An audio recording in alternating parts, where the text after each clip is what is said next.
Hey, Fitzy here, back at it again with another one. In the last video, we turned around and done the cutting butt on this one here. There was a lot of good responses on that, so I'm going to go over here now and do the cutting butt on this one here and just do it at different angles and see if I can get some close-ups of some of the questions that you guys asked. So let's get started. As you can see, this one here is fully tacked in place. Just had to be solid welded, but like I said in the last video, I wanted to make sure two were in the same location, so I got to come over here now and put this one in. Now, you could sit down again. I've talked about this many times in many videos. You could sit down and say, now, if I done this way this time, it'll probably work better. No, forget that. Whatever way I welded this one in, weld that one in the same way. What I mean by that is I started down here. I did some welding down here. Then what I did, I went around the side here and I welded this around here. Then I came back and start working this up here, okay? Same process. I'm gonna do it over here. I'm gonna start over here, weld down along here, right? Turn around and work this section up here and then work my way around here, down here in the bottom, okay? That is my plan. That's what I'm gonna do. But first thing I gotta do is I gotta cut a section of this out like I did on the other side. So I'm gonna take a marker now, mark along this here and get it marked. That way I can cut the piece out of here.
So I got this all mounted in place here now. I got everything trimmed out from the inside of it here. And I got the edges of this here all grinded off, ready to be welded. All I got done now is I got a held it with cleat goes. I have it marked up here, so you can see where it sits to now. I'm not worried about that right yet. Come up here in the front. Now, on the other side over here, I turn around and I weld it down through here. Right? And then I've done a couple of tacks, then I work this area here. And I got that to tack in place because the problem I had is this here had a gap on it, right here. And if you look over here, there's a gap here as well, see? So I got to dolly that out to get that gap to close up there. So I'll weld down along here and along here. And what I mean by welding it, I'm welding, just overlapping it and welding it on. Reason why I do that is because I want the metal to be as close to where it's going to be as I want it. You can put it together with screws. The problem I always have with screws is that they got a tendency, they can move, they can pull, they can strip out, all that type of stuff.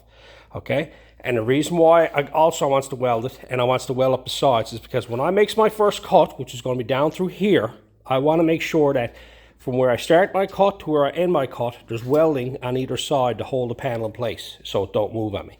So that I can work this area here and get it in place, then I can start going from there, right? You always got to have a position where you can actually make sure that it's not going to move on you. The Clecos won't always do it because they got a tendency to turn and pull as well, right? So I'm going to go ahead now, set up the welder and get a few tacks down along here, work this area here, get a few tacks on that there, work this area here, get a few tacks along there.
Now, every time I start to cut and butt, I always start on a corner. I like to cut a corner away and see what happens. Sometimes it moves, sometimes it don't. This one here, it moved. Now, when you look at this here closely, that's after falling, okay?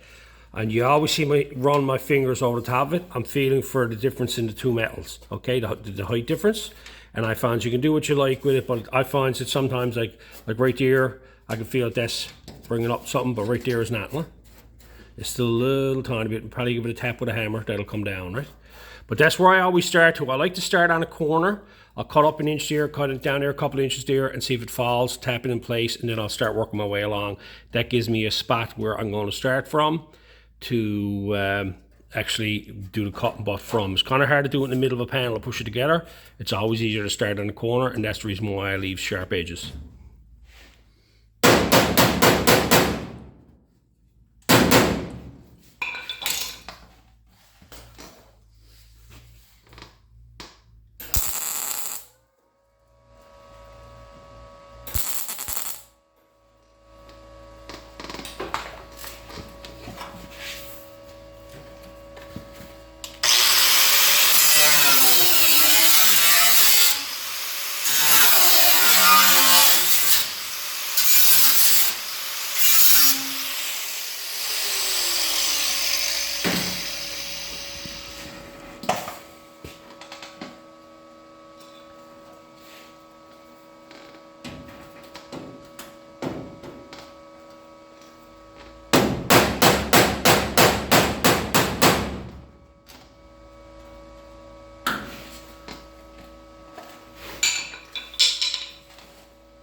So I'm here now and it's giving me some trouble. I've cut through this here, but it's still up, okay?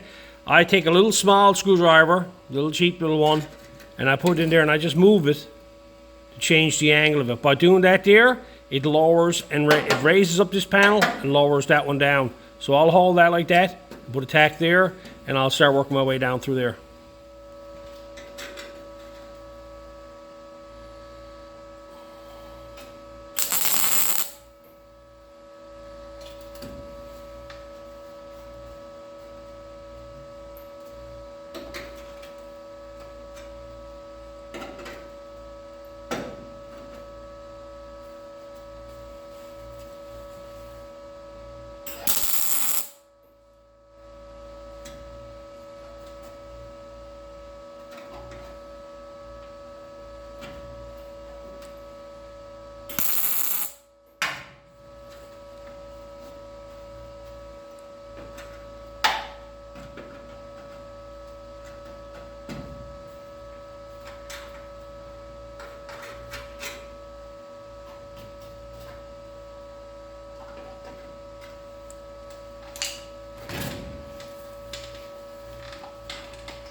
Now you can see I got that relieved there now. That there's got a nice seam along there, that's lined up, that's flat there, that's flat there, that's flat there. So I can go ahead now and tack this in place. I'll stick up a small bit there because it's still high there. So I won't tack that one, I'll tack this one, and I'll tack that one there.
So you can see now I got them welded up along there. Got all the cutting butt done up through here as well. So then I went ahead and I let go the cleat go right here. And there was a bit of a strain on it, not much. But then I come up here and I let this one go and you can see what happened. Now this one reacted different than the other side. The other side moved back first, but it didn't move over, okay? Now this one here, as soon as I let go, it just jumped out to here. And a lot of that got to do with the different type of strain that's on the front of this here. I know this has got to be out here, so what I went and did is I made a little template. Man, now my templates are going to be steel. I made up this little template here that's going to go from a point right here, which is basically the center hole, right? There's 2 factory holes right here, and that's the center of the hole there. Came up to there. I lined that up to there, made that go straight along this edge here, and had marked with a marker, and then that goes straight along the edge there of the fender. So there's my measurement there. So this distance here then will be the same on both sides. You come over here, and your spot is right here. There's no bolt in it, but in the center of that there, which is about right there, and you can see I'm close. Ooh, line up the front side. I'm close. I can turn around and maneuver this back a small bit and get it. So I can get that positioning so it's the same as that side over there. So we'll save that for later, and we'll move back up here to the front again. Next thing, we gotta continue on the same process we did on the other side. We gotta weld it up along here, and as you can see, the gap that's up here, that gotta be clamped in place. Now, let's have a show you inside. This is what it looks like inside here now. You can see the gap on the very top, how much the fender is higher, okay? And you can see as you're coming down each side, the way it rolls in. Right here, you can see right here my shadow, right? And then you can see it up here in the other shadow up here, that one over there. And of course down here, right there, you can see right there is a bit difference, right? And you can see where I got all let go here. You see where it's all been butt welded in place. Now by rights, all that undercoating should have been removed off of that, but that's my doing. You know, it just makes a lot of smoke. That's all it is. So what I'm going to do here now is I'm going to clamp this in place here now. I'm going to put some tacks along here, and then I'm going to do the cutting belt down through there.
for an example of a mistake being made. I have one tack there, that was it. All the rest of this has been cut through. I should have had this tack down here a couple of more times up here to hold this in place, so when I cut through it, I can get this corner done. So that's all you can do. Down here you saw me going with the little screwdriver. I was just bending it back and forth, finding the level point, and then weld it in place. So I'm going to tack weld this back in here and put a few more tacks in here and continue on.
One thing you do when you clamp it, you can actually twist the pliers like this. You can actually see that lifting up. Look.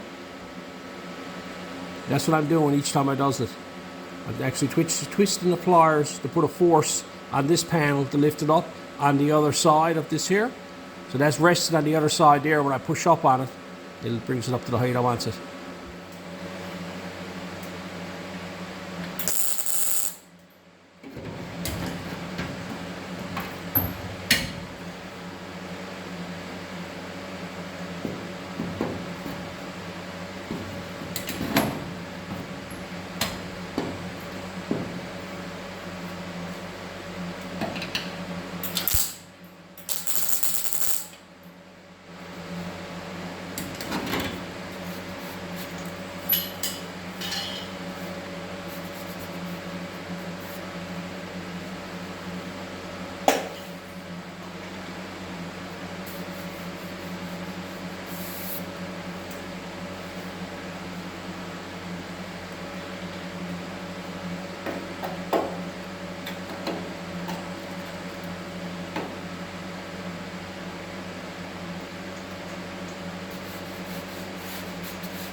So I'm happy with the way that is there now. You saw me, I had to tap it up from the back side. Just got this going on, okay? Into there, like so. So there's a little V there, so I'll have to dolly this down through here because this panel comes across and turns in. And this one, well, not so much this one turns in. This one comes straight back, but this panel is turning. It's got a roll on it because we're rented original front fender. So there's a bit of a low spot here going up. I'll dolly that after the fact, but you can see there how close that is there. Got a nice seam on it. Some of you pointed out, they asked me about the 45-degree thing. Sometimes I'll do it if I can do it, okay? In the case of this here, the panel is being moved back. So when I make a cut on this, this is all falling apart, falling together here now. There's places here now that I done a straight cut. If you look closely, I cannot get this in between it, okay? Down here now, I've had to make a couple of passes through there to get that gap there. But that there is that's roughly about the grinder width there now. And you can see up here, there's a straight cut, and a straight cut, and I can't even get the blades in there. All right, let's move over here now. We'll continue on up to about here and get this all cut to fit here.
Now you saw me cutting around the cornered edge there. It's a pretty large radius, okay? So I usually can do that with the grinder. A bit tricky because the blade was pretty big. Smaller blade on the grinder would have been better, right?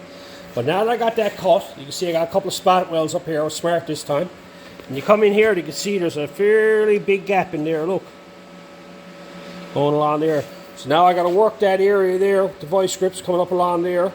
And get both of them there to meet up and make that flush. Because if you look in this way here, you can see that there is not even handy. So let's work that now and get that welded up.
Well now, you saw me doing a cutting up across there, cutting button, and I got that welded up there. I got it let go again now. And I got all this over here let go again. Over here and down, probably halfway down through here. I come up here, and the mistake I made is I never clamped this in place, okay? I left this loose. On the other side, if you watch the video, you'll notice I always had a pair of vice grips on it. I never did it on this side here, okay? What ended up happening is this ended up, like you remember when we let this go earlier, it pulled right over. When I start welding all the front over here, it pulled itself back, okay? This was pretty well almost even where it was first off. And then when I let this go here, you can see that it moves right back, okay? It's resting there, right? But you can see that it wants to move, right? Right here is a strain put on it when you pull it out too far, right? So that was my mistake. You learn from it, okay? So I had to relieve all this here again. What's happening here now is this is overlapping this here more, so that's fine here. Down here should be okay. It's just a matter of when I rework it, it's up along here, okay? So you're going to run into this. What I'm trying to make sure I do is that this side here, this bead here is in the same locations on the other side, right? And that's why I got that little template made. I laid it in place, and I pull this out, clamp it in place. And what I think I'm going to do now, because I'm on the top side of it here now, going along here, what I'm going to do is clamp it in place here, And then I'm going to start working it on the inside here, because there's a bit of a strain out here on this section of the fender, and I want to bring this fender out. So, and because when I welded this corner here, where this is, watch, get this fender return itself back, and by returning itself back, that pulled itself over. The last time it never did it, because I had vice grips right here, okay, and I held that in place, and it held it long enough for it not to move. And then when I welded up this side here, she turned around and then she pushed herself back, which relieved the pressure on it back here. But what I had done is, where I never had things, she welded here, she pulled over that way there, and then I welded it here, and it was just relaxed over here. So, but that's it. You live and learn. You got to do mistakes to figure it all out, because I'm trying to make both of these the same, and I can say that, like, you know, I follow the same process as what I did on the other side, and as you can see, I never followed it to a T. I never clamped it back here. I let this loose, and that was the mistake I made. So I got it straightened away now. So what I'm going to do here now is I'm going to put this in the position that I want it, clamp it in place, and then I'm going to come over here and I'm going to do some more cutting and button up along here and get some strain here so this edge stays like it is, and I'm going to come out and work this section here.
You see here now, I went and cut through 2 spot welds, okay? Now they're about 2.5 inches apart. Now, I usually go through spot weld and I'll go up to this one here and I'll stop. And I won't go no farther than that. This one here, I cut her as far as here, okay? What after happening now is this here panel is after dropping below this one here. That's the reason why I only go so far. I'll go to here. Well, what I'll probably do is go from here to the second one and stop before I get to it. That way it'll hold in place. And then I'll get this one welded and then I'll move on next one. This one here, I turn around and I went all the way up to the third one. I cut 2 spot welds and went to the third one, and then it shagged this one up here. So I got that there, got to get straightened away, and we get it welded up.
Well, now, after taking this section here now, first of all, I'll come over here and I've done the cut button. I got all that done over there, okay? And I got that fitting in place there.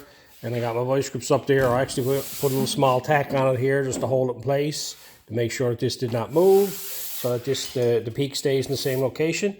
I came over here to do this here. There is an awful strain on this here. It wants to pull the fender in here. You can see the big gap going across it here.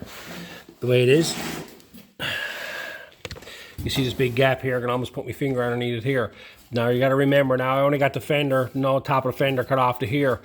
I'm here looking at both sides, taking a bunch of measurements. The distance from the peak to this cut here is a ½ inch longer on this side here. This is hanging down a ½ inch longer than the other side, but I can't see that making it any worse, okay? The heights of the fenders are the same height throughout the car. Like the one thing I found with these old Chevys, especially when I've worked on a number of them, is they're not symmetrical when it comes to body panels. You're talking about the early 50s, late 40s, and the left was never the same as the right, and I ran into a major problem with that when I done the rear quarter panels on this car. So this is what I think I'm running into here now. What I got to do is, where there's a gap here now, I'm going to put the zip blade in here, and I'm going to cut the top of the fender clear, back as far as I can get it, but leave it so that it's still going to overlap a small bit, and have it so this here is relieved that I can want to come out more. The problem with it is when I'm lifting out on this here, it's fighting it up here on the original crown of the fender, right? Some might say you should have cut the center out of it, but I never done it on the other side, so I wasn't going to do it over here.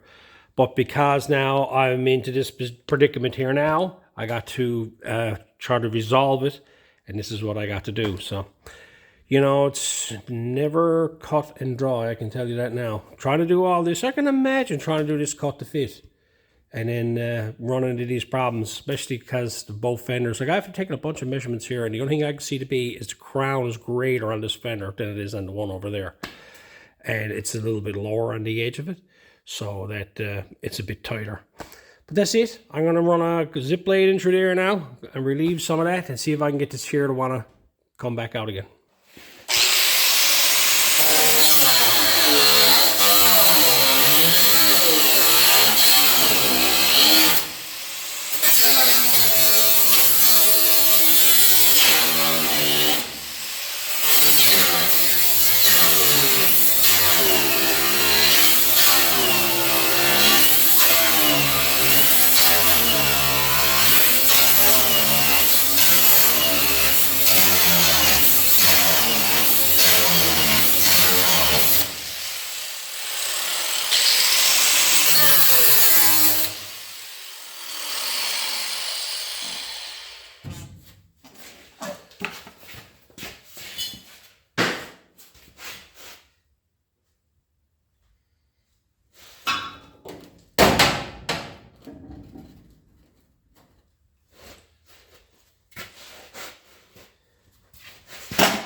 Now you can look in through there and you can see where I made the relief cut, right up along it. Vice grips are in the way.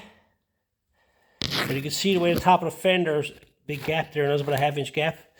Right? You can come over here now, it's fitting a lot better. Huh? I can actually go in down. What I'm going to do is I'm going to go ahead, I'm going to tack weld so far back and hold it flat so I can start doing the cutting butt up here now. It's still got the little corner issue, but I don't mind that, and it fits good down here.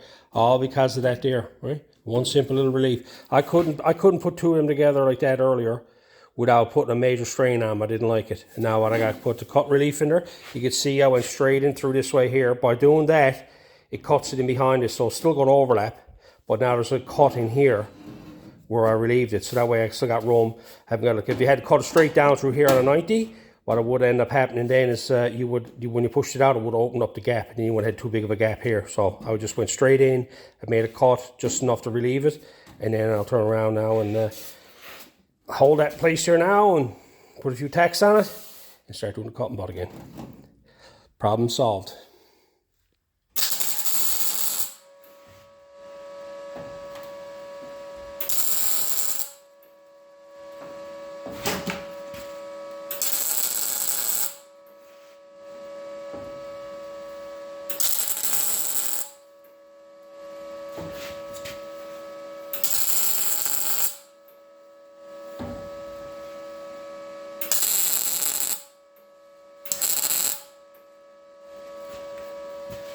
You can see how much nicer that fits there now. Just a simple overlap. Still got to work this corner here, but even down here now, that's not half bad along there, right? If you look in here, I took the vice grips out so you can get a better look at it in there. But if you look in there, you can see the way the relief is on the top side here. You can see it up here. The way that's pulled down right in this section here. There's a gap there now. It's hard to see there, but it's there. And you can see the way the fender is dropped off. And when you come up here and look across the fender now, look down, there's got a nice flow going down the side of it there. And you're looking at it over this way here, right? And it's the same as what it is on this side now when you're looking down over it. And that's still what I call just an overlap over here now. So we got that problem figured out. So now all I need to do now is just go in here. What I'm going to do is go in and start back here again, work my way back through this here and do the cutting butt on this here. And then I'm going to rotate to the other side. And like I'm not going to go all the way back on one side. I'll go back to here, say, then I'll come over here and then go to here and so on. Right? So I went in, had some lunch, and I will start thinking about this because this is tipped in the corner here, right? And it's nice out along here, and then it's not bad down here. But I think what I'm going to do here now is I'm going to do the cutting butt along here and get this here brought up so that I can start working my way towards this here corner.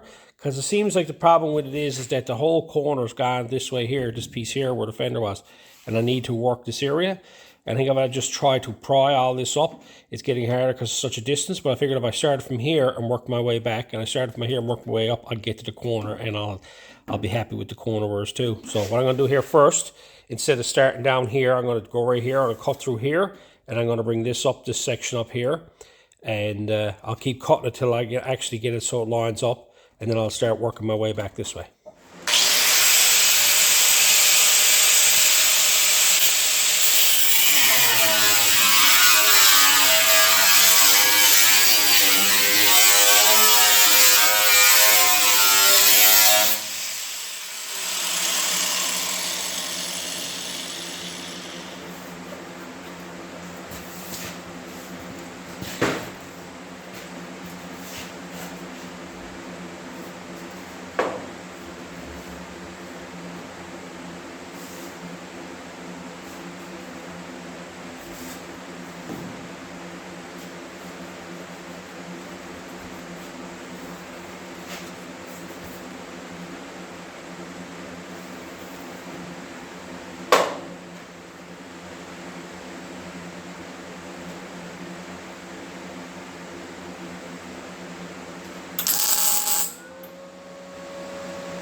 It's all off the grinding disc, that is, from the grinding disc itself. You can hear it bogging down as you're going, and what is happening there is the actual two pieces of metal are closing in on the grinding disc because of the nice tight fit.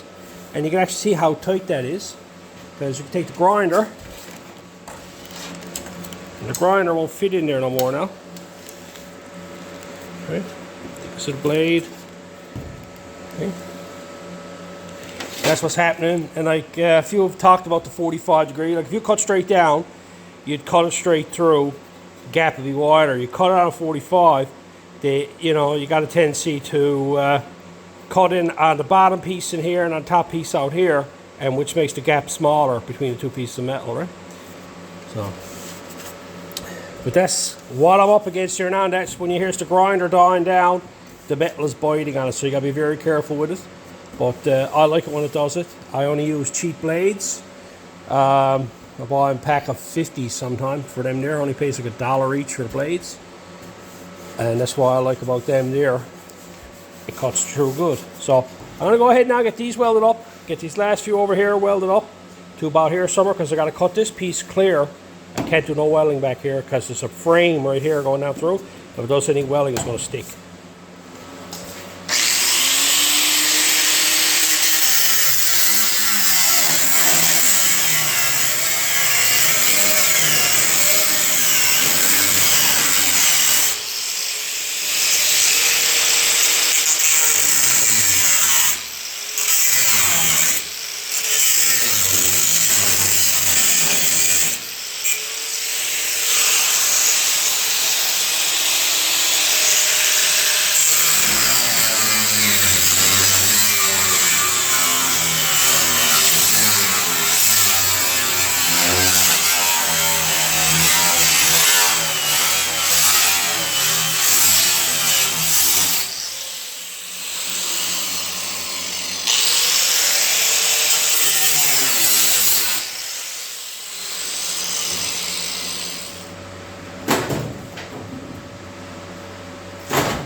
There you have it with the piece taken out.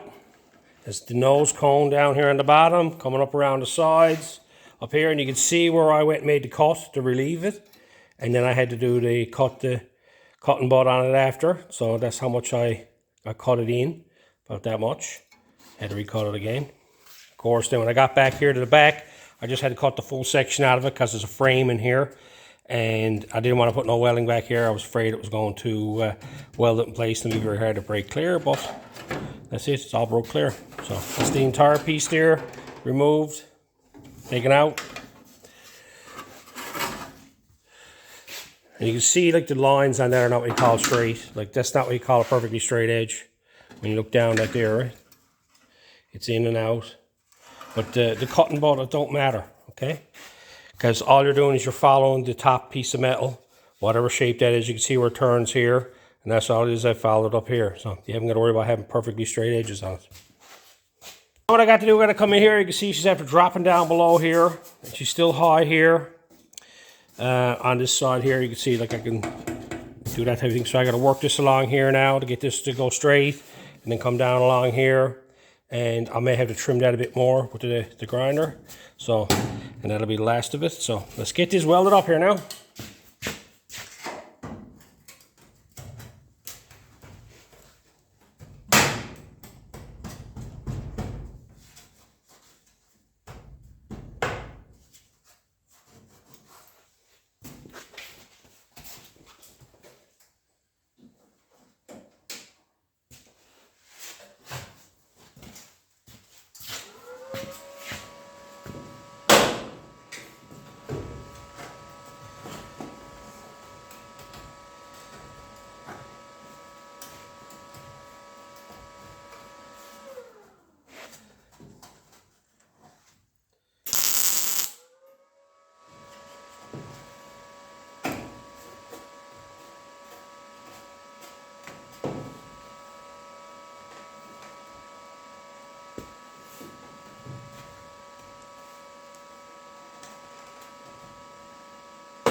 Now right here, this whole back panel is all dropped down over here. It's good over here, but on the inside, it's bad and all the way in here. So this has to be raised up. So what I'm going to do is, you just saw me put a screwdriver in behind there. I'm going to raise this right up and start in here and start lowering it down to fit it. Not going to worry about this out here, nothing at all. I can get that, that's not a problem. It's just back here now. I'm going to work on getting this here seam nice, because if you look down across that there, it's not level, see?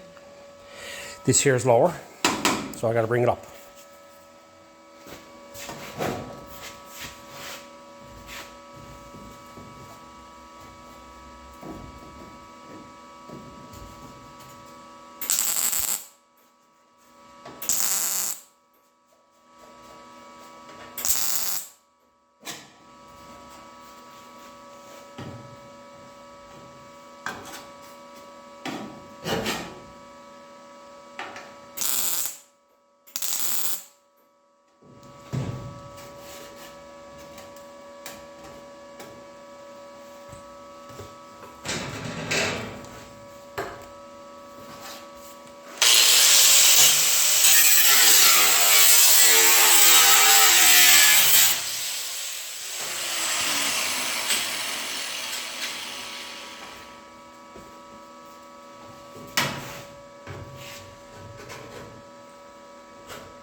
So there you have it.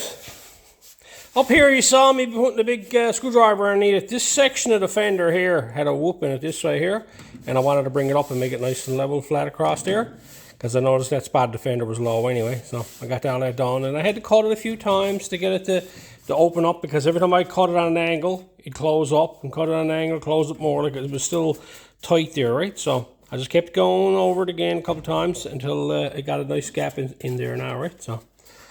And then you saw me here, I lifted up this corner all the way and started in here and working my way out. Because this is an outside corner, so it's easy to work this here. It's a lot easier to do that than to turn around, try to bring this corner up and weld it, and then try to pull all this up. I started in here, I lifted it up as high as I could, and I started lining it up here, welded it, then I lined it up here and welded it, and lined it up here and welded it, and then lined up here and welded it, and then all I had to worry about is this outside edge here, right? Which was a lot easier to work than trying to work this end here. But that's pretty well it for that. It was, you know, trying to duplicate what I done on the other side. You saw the mistake I made. And, like, you know, I'm human. And, you know, it's kind of hard to remember everything. And it do happen, and that's it. And you just got to go and reevaluate it and figure it out and come back at it and complete it. I got my sections here done to the whole point that the bead itself, or the raised part of the fender, is in the same location on both fenders. And up here I had some troubles. I got a bit of a gap there I'm going to have to fill in through there, because I cut and weld that a few times, but that's all you can do, right? And you're going to run into stuff like that. So I'll just have to turn around and take a bit of coat hanger or something now and weld that up there to give it a bit more material there to weld to. But I'm probably going to do, what I'm going to do with this first is I'm going to grind all these welds down flat, and I want to make sure this all feels good before I go ahead and start welding everything up. And you know, there's a fair bit of welding going to have to be done here. But I played around, took some measurements. Like, you know, I had everything set up in the right locations. But I got 2 of them on now, 2 of them in the positions. All I got to do now is weld them on solid. So it was a bit of work to that one. You know, I tried my darndest to try to duplicate everything and figured it was all going to move the same, but it never moved. It jumped at me. And then when it jumped, I left it alone. That was my mistake, right? If I had to clamp it when it was jumped, I would have been saying it would have been better then, but it just had a chance to do whatever it wanted and move around, right? But like someone might say, well, why do you just weld it on the back here and work to the front? The problem with it is that all this here had to come back and then down, right? And it seemed like to me that it never really moved back that far on the top side here. And a lot of that was because I did so much work up along the front here. And this section here, it seemed like it fit better than that side. So it didn't pull the nose back as far. Now the distance and everything's the same. Nothing has moved that way, right? So, but yes, that's it for that. I think I'm going to leave this one here because I was more concerned with just giving you a whole bunch of close-ups and details on everything. You know, a lot of you asked about that, and like the whole point that I was showing the work in progress and stuff like that. But I figured I'd see if I can get in a bit closer and show you what's going on with the actual cutting butt and the little processes that I do to try to get metal smooth. And like you can see me here now, just rubbing my thumb over that there, and that's all I feel is a little edge there, like, you know, where the difference in the 2 metals. But that's the same height on there. That's the reason why I'm always working with no gloves on when I'm at this stuff. But anyway, I hope you enjoyed this one here as much as you enjoyed that one there. I know it's more of the same, but it had to be done. So anyway, I will leave this one here. I hope the tips are good, and until next time.